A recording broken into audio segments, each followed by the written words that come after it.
Hello, hello, hello. How is everyone? Happy Thursday. Happy Thursday. Welcome, welcome, welcome to the Alicia Johnson YouTube channel. I am so excited that you are joining me this evening. We are here again, and I am grateful.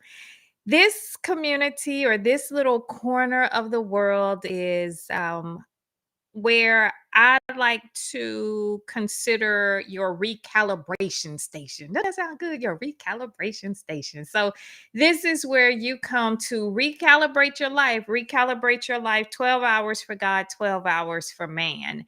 And we do that in a myriad of ways, but you have stumbled upon, if you will, the journaling portion of the work. So, one of the tools that we use, one of the vehicles that we use is the journal. And we are moving through this process as it relates to forgiveness. Forgiveness is one of the foundational pieces of the work that we do in this community. There are a lot of other things, a lot of other tools that we use, but forgiveness is a big one. Forgiveness is a big one. So, this is forgiveness for everyone. Share it with everybody. Share it with your mama, them, your cousins, them, whoever needs a good dose of forgiveness work. And prayerfully, this will serve them well. With that being said, we are now entering into day 19. So we have 18 previous days that we have already done, and you can feel free to listen at your leisure. Those are there on the wall on the in the archive. So you can feel free to take your time and re-listen to the previous sessions. So tonight we're moving into day 19, and tonight we're discussing forgiving your tendency to follow the crowd. Assignment: reread your dedication so that you will remain pinpoint accurate in your journaling focus. How many times have you followed the group consensus just because it was easier to do? Why? Understanding how many times you simply yield to peer pressure will help you understand why some areas of your life are more comfortable or more uncomfortable than others. Benefit: releasing yourself from thinking like the masses will enable you to enjoy more of the uniqueness your individual journey has to offer you. Day 19: forgiving your tendency to follow the crowd. So, this is your responsibility. This is your responsibility to actually do the work that needs to be done as it relates to forgiving yourself for following other people. And this was a big one for me. This was a big one for me because I was so addicted, if you will, to getting everyone else's approval that in order to get people's approval, I felt like I had to do what other people were doing. I was miserable, but the other people were happy. I was miserable, but other people were like, "Oh, you're just you're cool. You're doing what everyone else is doing. Like you're easy to get along with. Just go along to get along." Well, you can only do that for so long and maintain your sanity.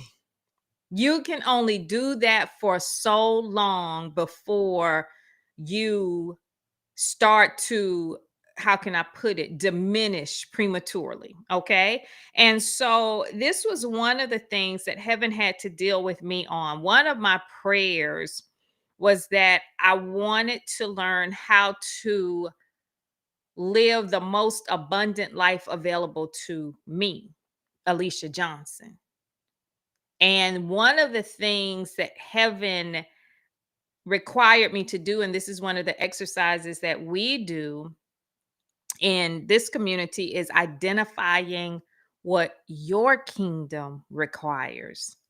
My kingdom requires different things than what Cynthia's kingdom requires. Cynthia's kingdom requires different things than Christine's kingdom requires, and on and on. So everyone has unique requirements for the kingdom that is within them. And everyone, the kingdom of God is within each and every one of us. Okay.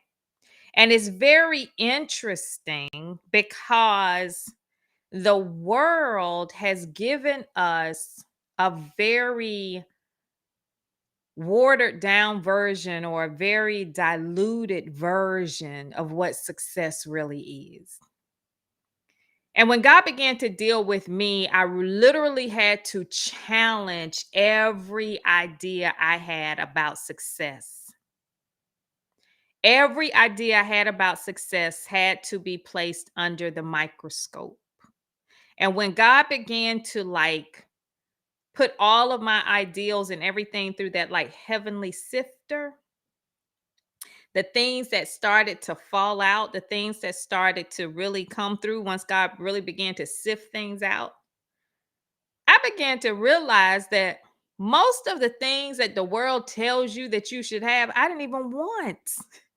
I really didn't even want those things. So, why would I spend an entire lifetime trying to acquire things that I really don't even desire? I really don't even desire. Establishing the truth of what my kingdom requires is one of the greatest gifts, one of the greatest gifts that heaven has afforded me so far. And I challenge you tonight to begin to identify every area of your life where you have established certain situations and routines and habits in your life because you have followed the crowd, you have followed other people. And when God began to allow me to do this part of the work, it's like my entire life had to be dismantled. My entire life had to be dismantled because most of the things that I had done, I did because I was following the crowd.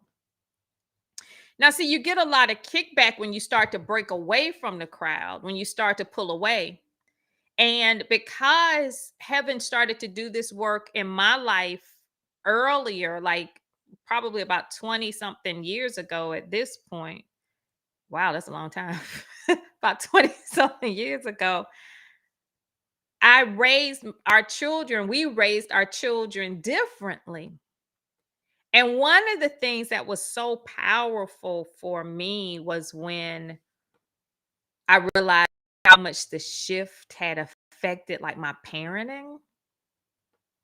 And it was it was humbling, but it was also frustrating all at the same time because when you start to move differently, when you start to stand on your own foundation that you and God have built, and when you start to move in a different direction, you're going to stand out.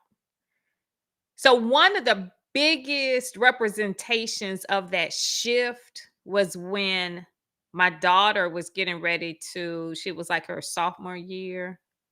And that's when they started to do the college tours and stuff like that.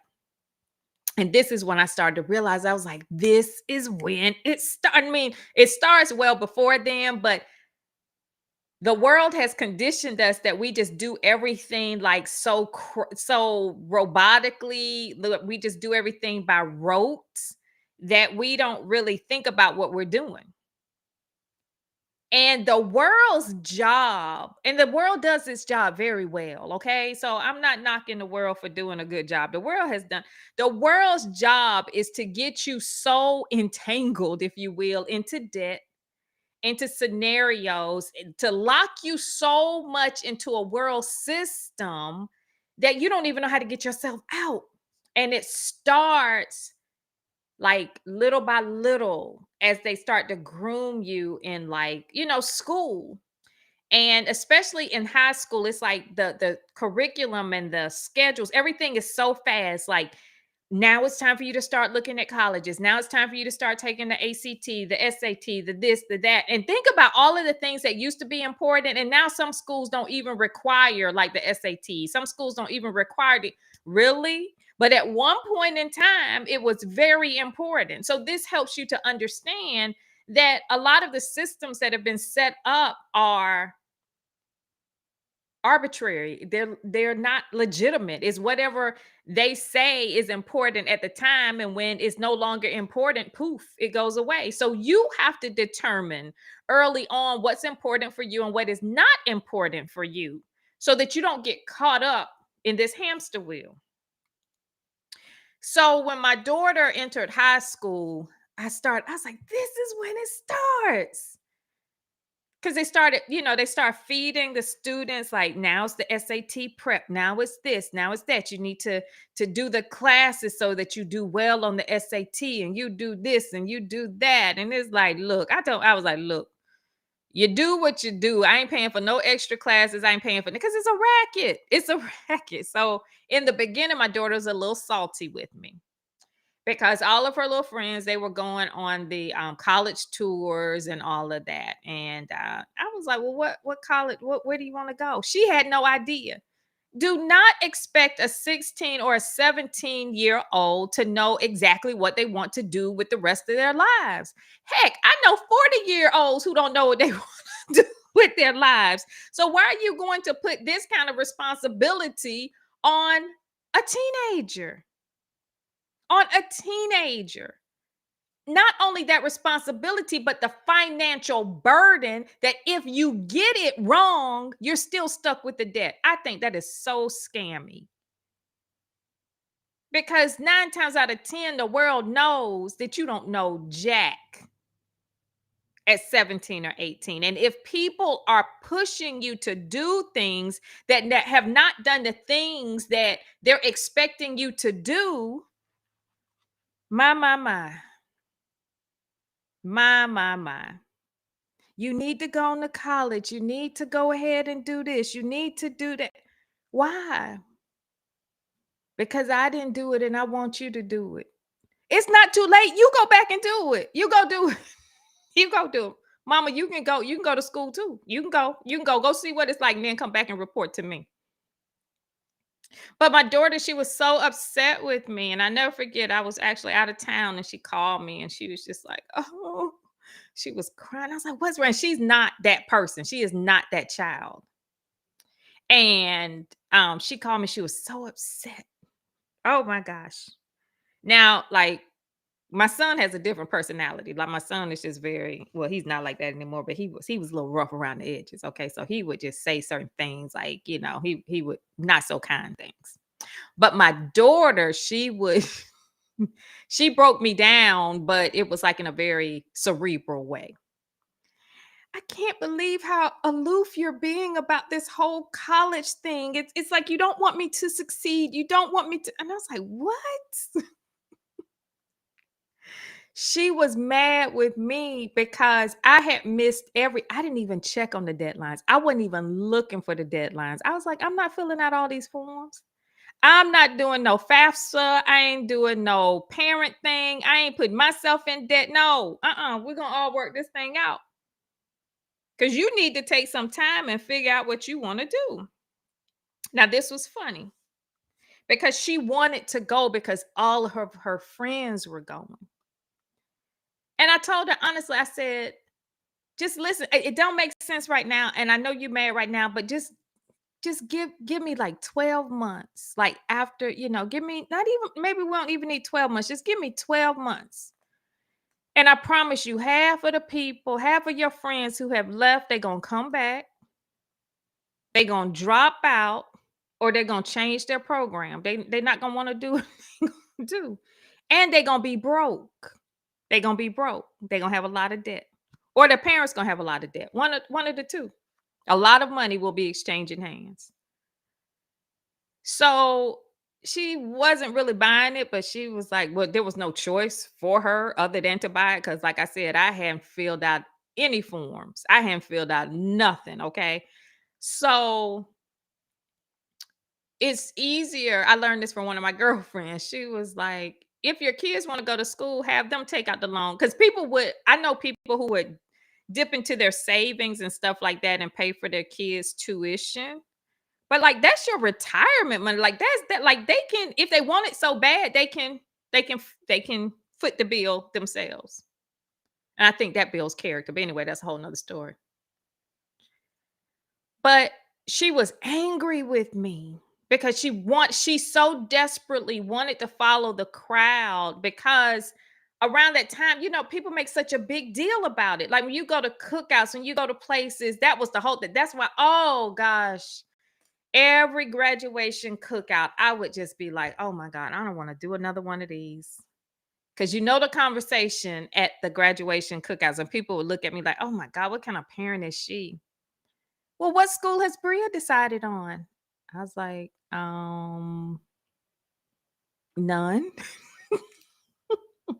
Oh. And then they will move to the next person. Oh, well, little Johnny got accepted to Columbia, to here, to there, to there. And we're still trying to decide, but it's between this and this. Oh, with this, my son got a football scholarship and my daughter is doing lacrosse and da da da. Oh, it's just all the buzz. I was like, oh, okay.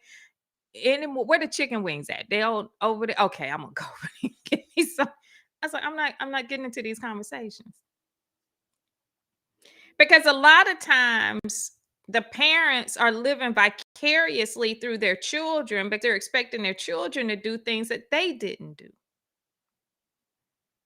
And that was one thing that I promised God, that if you show me how to turn this around, I want to live my own life. Like I want to live my life. Like following the crowd means that most people our age are living through their children. They are raising the grandbabies now. They are living vicariously through other people. They are doing I want to travel for myself. I want to build for myself. I want to learn things for myself. I want to maximize whatever life I have left. I want to do this for me, not through somebody else. Now I can appreciate other people's efforts. I can appreciate other people's successes, but daggone it, I want my own. I know so many people personally who have gone from having a day gig, raising their own children, to retiring and now raising grandkids, keeping a grandkid. Where is the break? Where is the break? Unless you absolutely enjoy that. But if you're doing it just to fill time that you don't know how to fill, then that's not a good thing. I have a lot of activities planned. Like if we have grandchildren, and look, they're gonna be showing me their little awards, and I'm gonna be showing them mine too. Mama, look at what I got. Look at what I got. Look at what I learned. I learned how to do this. Yeah, I learned how to do this too. I want to maximize the life that I have. I don't want to follow the crowd and just start doing things that I'm at the retirement age, or doing things at the grandparent age, or doing things because this is the way society has set it up. So my daughter was very upset with me, and I shared with her. I said, "People, they're gonna be back. Just hold on." So we went to do we did some college tours, but we did college tours in cities that we wanted to visit. So one of the cities I always wanted to visit was like New Orleans. I was like, "Are there some colleges here you might want to visit?" So it was awful. She hated me for that. But anyway, so we did one of the colleges she did want to visit, somewhere in Georgia in the South. And so we did those colleges. And so we were actually on one of the campuses, and it was a beautiful campus. Oh my gosh. Oh, look, college had come a long way since I was there. So we're going through, and like the dorms were like apartments, like literal apartments, nice. Like my husband was like, look, maybe we can just sell our house and just take some college classes and just live on. They got the gym, they got the cafeteria, they had everything. I was like, we just moved. I said, you know what? That's not a bad idea. So we're on the little shuttle bus because it was a huge campus. So we're on the little shuttle bus. We're going through, through the campus and doing the tour and stopping off at the different buildings, a sports center and all of that. The sport, the auditorium, the sports complex. That's what it's called. So all of these things. So we're en route to one of the buildings, and so the tour guide, or whatever you call him, he was like, "So have you decided what you want to do?" So up until this point, we kept asking our daughter, like, "What is it that you even want to do? Like, do you know what you want to do?" And she could never give us a definitive answer. I am not going to shell out 40, 50, $60,000 a year and you can't give me an answer. That just does not make sense to me. Just take $60,000 and just go play with it and let me know if, if anything works for you. No, that's not happening. So we couldn't even get an answer as to what she wanted to do. So we're on the shuttle, and then the guy was like, "So, what are some of your majors? What are you?" And then we didn't even turn around. We knew some kids were raising their hands because he was pointing to them. Okay, what about you? What about you? And so then we heard our daughter's voice, and she said she wanted to be an architect. I looked at Mike. Mike looked at me. Mike said, "Did you?" I said, "I don't know where that came from." We looking at each other. He was like, she done decorated her room one good time, and now she thinks she can design buildings and Greek architecture. And it was so funny. I was just like, oh my God, an architect? She ain't even like math like that. It was just funny. We're like, where did this come from? So I'm looking through the catalog, and that was like a 5-year program with an international piece that they would go and study like in Rome or something, like the different ancient architecture. I was like, oh my God. Of course, that was a very expensive program. I was like, yeah, no, ma'am. But see, this is how society gets us all caught up in this debt because it becomes very emotional. I want my babies to have the best. I'm gonna put it and see this is where the following the crowd thing. I'm a, I'm a baby. You remember, okay, for those of you who are on here who are probably around my age, I remember what is it? Was it the Negro College Fund? Y'all know, like when the Jerry Lewis Telethon used to come on, all of those things. I know some if it's some younger people like Jerry Lewis Telethon, and then so it was this one like the United Negro College Fund, right? I'll never forget because my big mama would always be at our house when it was time. Like she was always at our house. But anyway, so the United Negro College Fund. And do y'all remember the one where it was the little boy, Lou Rock? Yes, I got the right people on. I got my right people on here. Yes, oh my, this is a terrible. So me, I can see my big mama now. She's sitting in her recliner. I'm sitting on the floor playing with my little dolls. My mama's sitting on the couch. My little brother's playing. My sister's sitting on the couch. And so my sister's the oldest, right? And so we sitting there, and y'all know the one with the black family, right? And they trying to get the little boy to college. And they just like, we just don't have enough. We just don't have enough. And the little boy goes to his little room and he comes back with his little piggy bank. Will this help?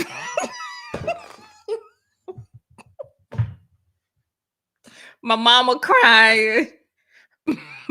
My big mama, Mike, you remember them too. My big mama's crying.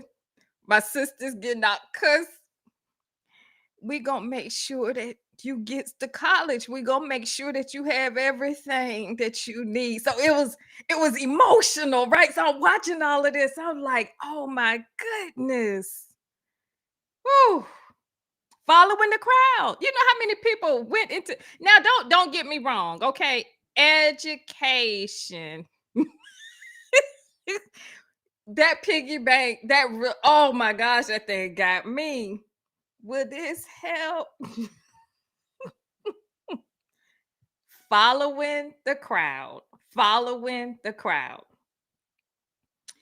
And because people followed the crowd, these are the people, people that will be in jobs for 30, 40, 50 years, following the crowd, you retire.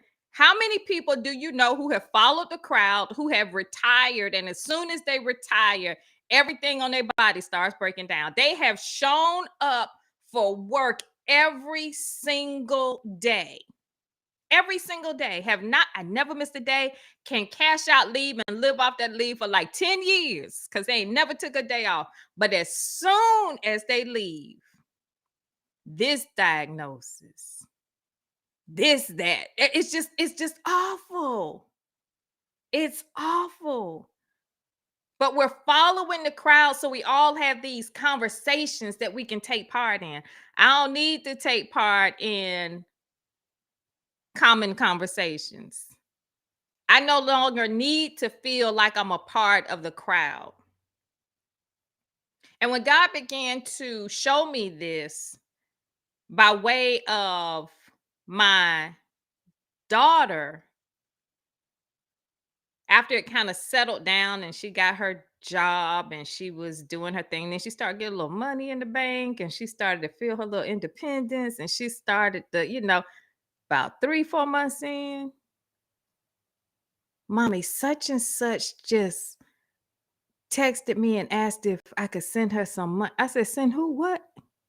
She ain't got no money. I told you they go. I told you, didn't I tell you? She started laughing. Yeah.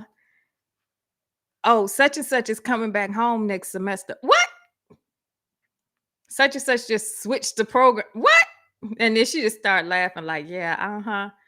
She is so happy now. Her little bank account is together. She's taken her time, decided what she wants to do. She has focus now because she has moved and started to move in her own direction.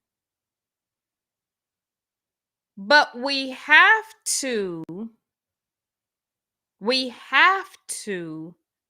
allow ourselves the opportunity to learn how to not follow the crowd so that we can be an example for our children. And when God began to deal with me on this, I literally had to do a lot of forgiveness work for myself.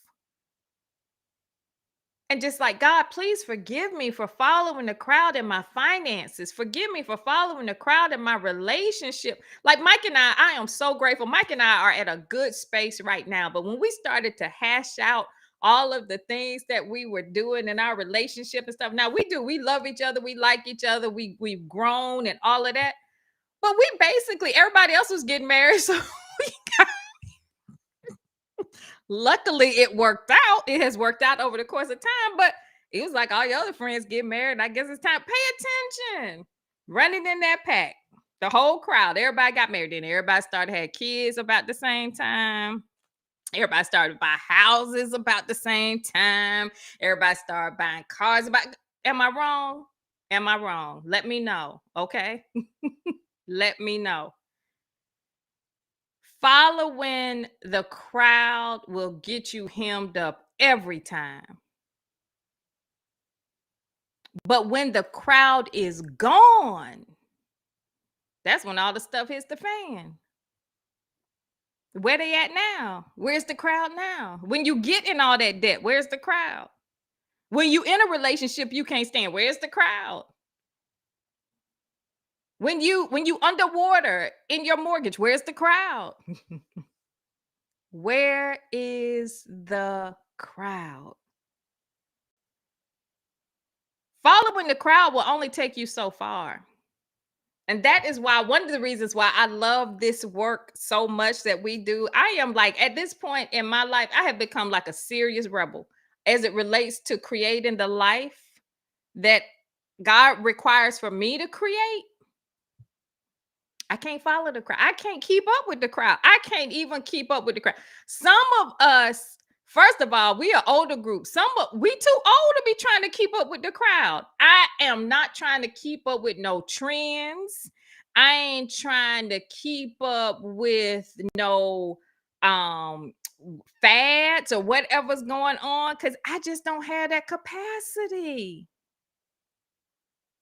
Following the crowd at this age is not very practical because it changed too fast.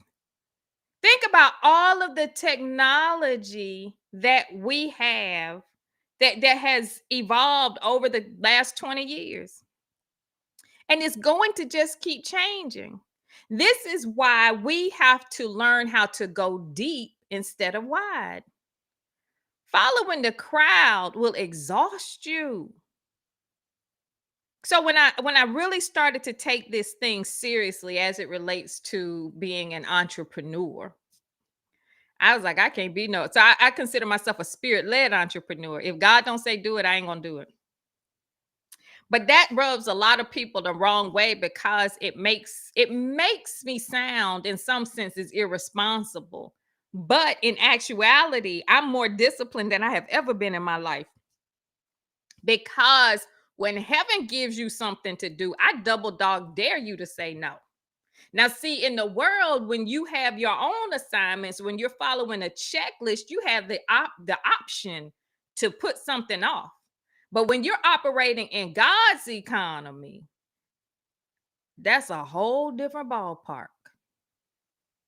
So when God started to deal with me as it relates to not following the crowd as it relates to doing this work, I'm listening to everything that everybody's saying, and I just, oh, I can't do that. You gotta hustle, you gotta grind, you gotta have that dog in you, you gotta do this,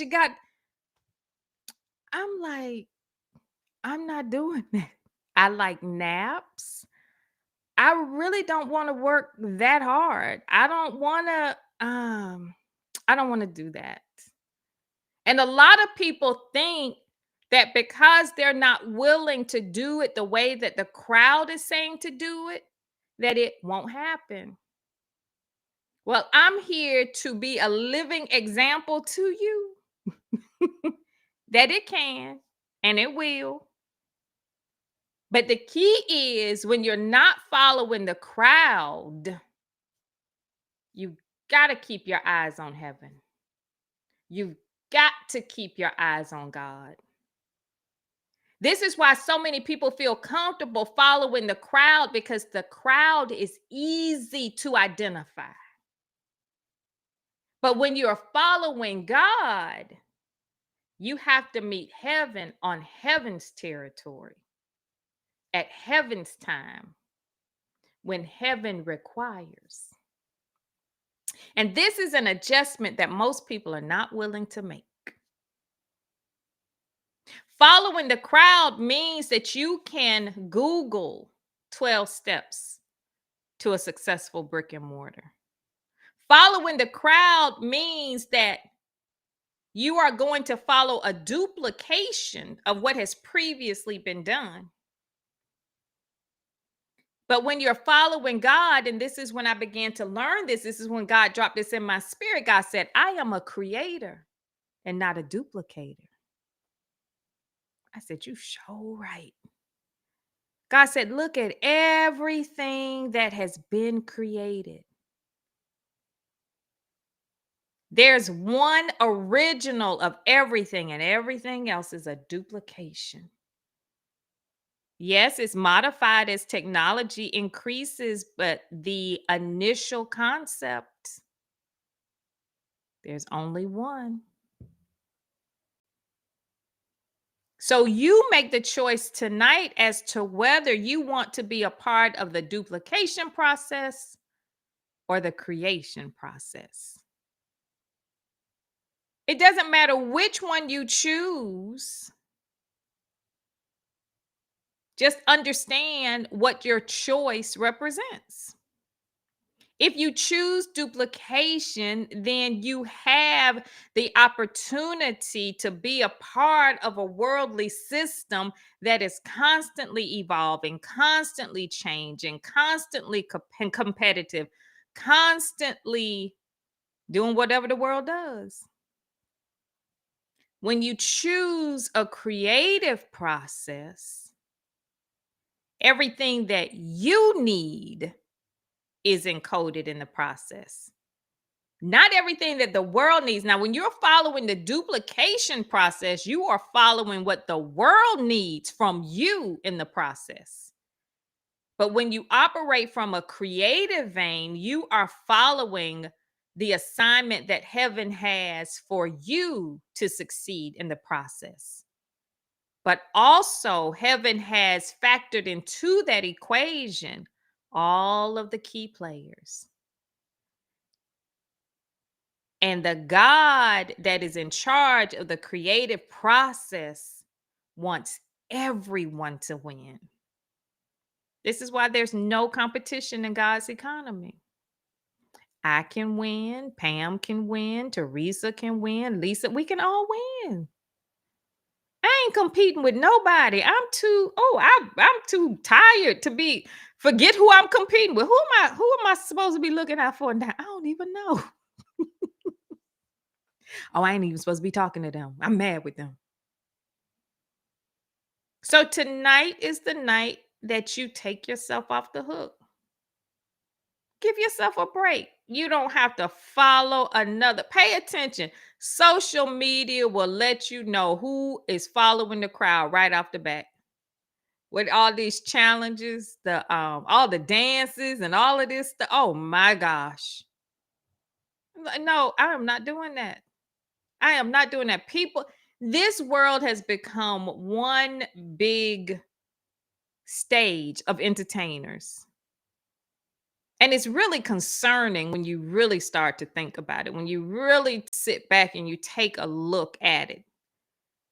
But then on the upside, it's a real opportunity for those who are able to see that, to know that this ain't gonna last long. You can only be this surface for so long. At some point, you got to go deep. Surface only lasts so long. If they pull the plug, like they did, what was that app they pulled? What was it? I don't even know if it's still out there. What was one of them they pulled? Was it Snapchat or something? Like people that become famous on these platforms, and then if the platform is yanked away, what you got? Absolutely nothing. So as you're doing, you need to develop the skill set that you need to sustain you offline, outside of a camera, in the secret places where nobody knows you. So have fun with this one tonight. I pray y'all have as much fun as I did. And by fun, it's all relative, but over the course of time, you will learn to enjoy the process. So, y'all have fun with this. Oh, I am over time, but I just want to thank you so much for spending time with me this evening. I pray that you have garnered some wisdom that you can use tonight. And take time tonight and allow God to show you where you have followed the crowd, and to also allow heaven to grant you the acceptance of the forgiveness work that you need to do around that. And the next step is to begin to truly listen to the truth of who God has created you to be, and follow that voice and only that voice. Love you all. Have a good night, and I'll see y'all tomorrow. Sweet dreams.